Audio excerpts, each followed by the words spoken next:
I have added two links into the description of the function that show how to use the API's fields and parameters.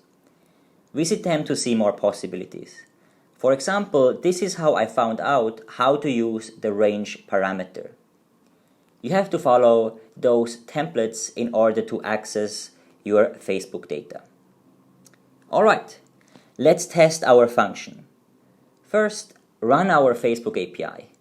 We are getting a name error, which means a variable is not defined.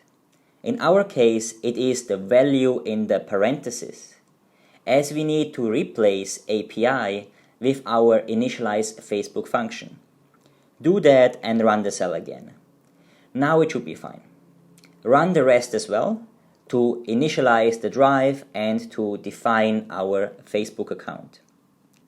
Now let's print our extracted Facebook data. Write the function and use three parameters. The first one is the account we just defined, the second the date from above, and the third is the inside fields variable that contains the metrics we want data for. After running this input cell, we can see that we have extracted data in a dictionary format. I have used an older data set, which uses campaigns on some cosmetics clinics in Thailand.